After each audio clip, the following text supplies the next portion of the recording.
Okay. చాలామందికి ఏంటంటే మా చిన్నప్పుడు పిల్లలందరికీ జ్వరం వచ్చినప్పుడు ఏం చేస్తా అంటే డ్రాయర్ వేసేసి ఈ బండల మీద పడుకుని పెట్టాలి. వాళ్ళకి వేడి కావాలి, చల్లదనం కావాలి. అప్పుడు ఏం చేస్తాం, కొంచెంసేపు బాగా బండంతా చల్లగా నీళ్ళు తడిపేసి అది ఒక తడిగొడ్డ వేసేసి దాని మీద పడుకుని పెట్టేస్తాం.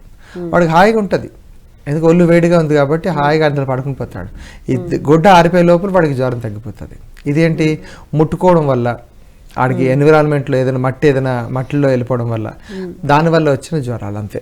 సో ఇవి జనరల్గా వచ్చే జ్వరాలు 1-2 days ఉంటే పోతే, మళ్ళీ దీనికి యాంటీబయాటిక్స్ వచ్చాయనుకోండి ఆ లోపల జ్వరం ఇంకో రకంగా బయటపడుతుంది, లూజ్ మోషన్స్ కింద లేకపోతే వాంతుల కింద, సో ఇండైజెషన్ కింద అలాగే ఏమైనా బయటపడుతుంటుంది.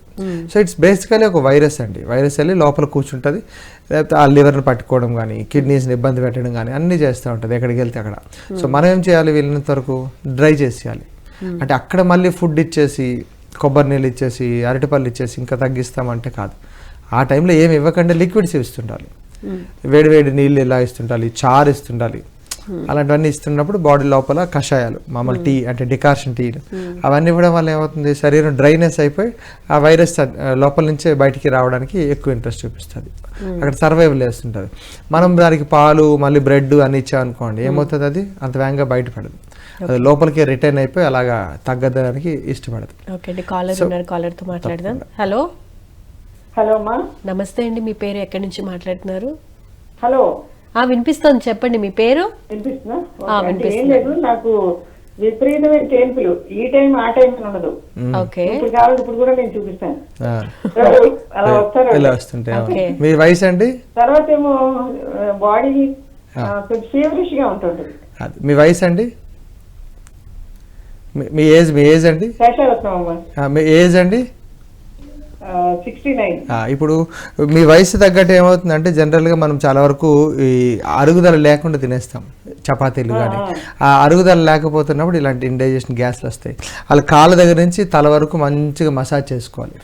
మసాజ్ చేయడం వల్ల బాడీలో ఆ గ్యాస్లు ఎక్కడ ఉన్నా బయటపడుతుంటాయి, లోపల ఉన్న గ్యాసెస్ అంతా బయటపడుతూ ఉంటాయి.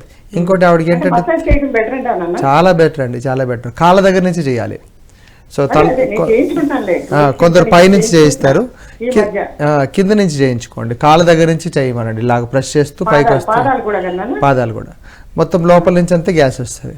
అరటిపండు తేనె ముంచుకొని ఆవిడ తినేయాలి. ఆటోమేటిక్గా అలా ముంచుకొని తేనెలో అరటిపండు ముంచుకొని తినేస్తే ఎక్కులు ఆగిపోతాయి, ఆ త్రేణుపులు ఎక్కులు ఏమైనా అయిపోతాయి. ఇంకోటి వాము, నిజం తెలుసు. ఇక్కడ ఈ పిక్ ఉంటుంది కదా, కవాటం అంటారు, అంటే పొట్టకి ఎసోఫేగస్ కి మధ్యలో పిక్ ఉంటుంది, అది లూజ్ అయిపోతుంది. బేసికల్గా చాలా వరకు సోడాలు తాగడం, లేకపోతే ఉప్పు ఎక్కువ వాడడం, ఇంకా చెప్పాలంటే కూల్ డ్రింక్స్ ఎక్కువ తీసుకోవడం, దీనివల్ల ఇవన్నీ ఫ్రీ అయిపోతుంది ఇక్కడ ఉండే కవాటం.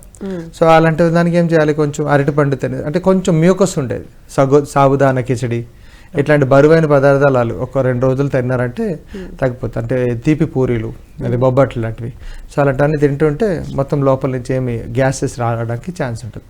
అందులో ఆవిడకి వాతం ఉంది, స్పీడ్ యాక్టివ్ ఉన్నారు కదా, సో వాతం ఉంది కాబట్టి వస్తూ ఉంటుంది అంతే.